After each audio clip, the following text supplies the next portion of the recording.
안녕하세요. 초등토론교육연구에서 공부하는 영근쌤입니다. 토론의 요소 뭐가 있었죠? 2반, 반박, 교차조사, 교차질의가 있었습니다. 오늘은 반박과 교차조사, 교차질의가 함께 일어난다는 이야기를 드려보려고 합니다. 함께 일어난다는 말에 조금 의아해하실 분들이 있습니다. 어떤 분들일까요? 토론을 조금 아시는 분들일 겁니다. 다만 제가 말씀드린 것은 초등학교 교실에서 토론할 때는 함께 일어난다.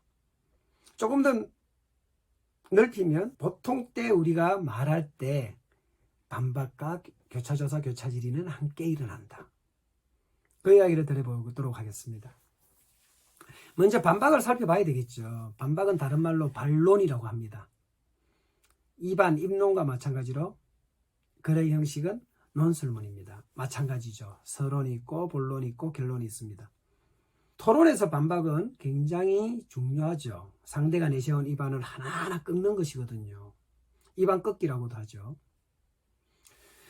상대가 내세운 입안을 꺾을 때 그냥 꺾으면 되나요? 그냥 꺾으면 안 되겠죠. 뭘로서 꺾어야 되나요? 다 논리와 자료로서 꺾어야 되죠.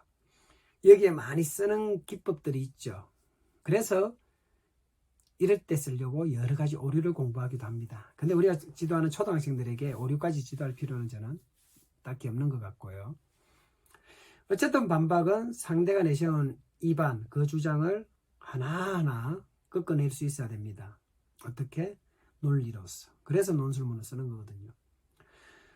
반박, 반론도 논술문으로 틀어 잡아야 되겠죠. 그럼 서론에 뭐가 들어갈까요? 상대가 내세운 근거들을 쭉 나열합니다. 그리고 본론에서는 상대가 내세운 근거와 설명 자료를 하나하나 새로운 자료와 내 주장으로서 꺾어내야 되겠죠. 그리고 결론에서는 앞서 말한 것들, 반론했던 것들을 정리해서 말합니다. 그러니까 쉽지 않죠. 대회 토론에서 입안이 4분이면 반박도 4분입니다.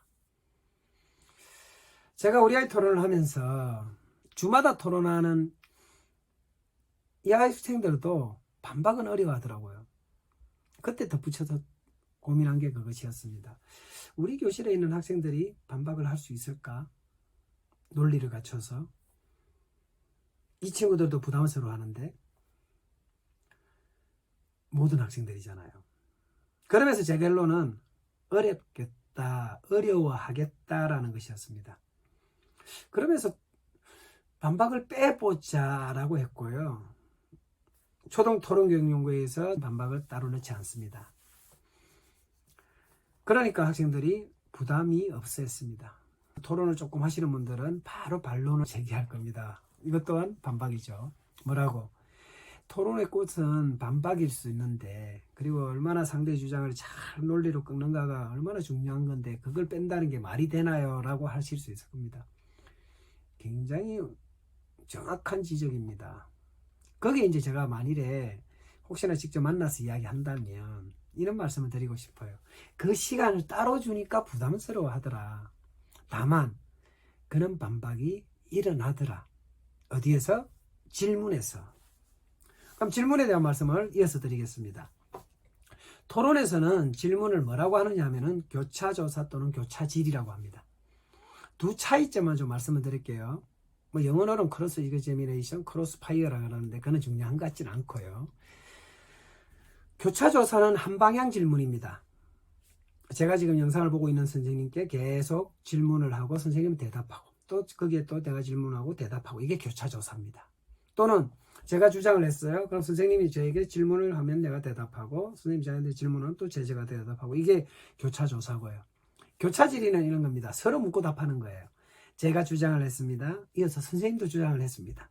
그리고 서로 묻고 답하는 거예요. 제가 질문하면 선생님도 대답하고 선생님도 저에게 질문하면 또 제가 대답하고.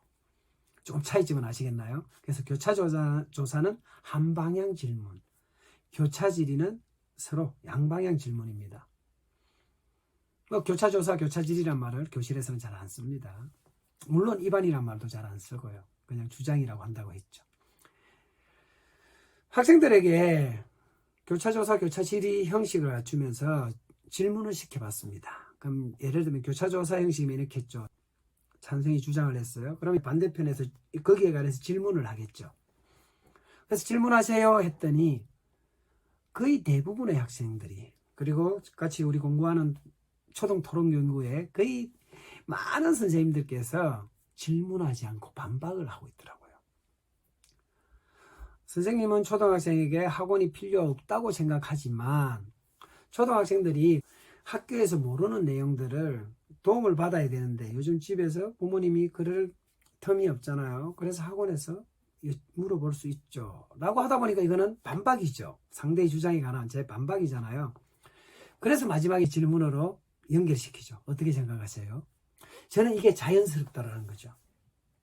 우리가 일상에서도 상대가 주장을 내세우면 반박하면서 재반박하고, 그럼 거기에 또 질문도 나옵니다. 상대가 주장을 내세웠는데 잘 못 알아듣겠어. 그럼 궁금해서 묻기도 하고요.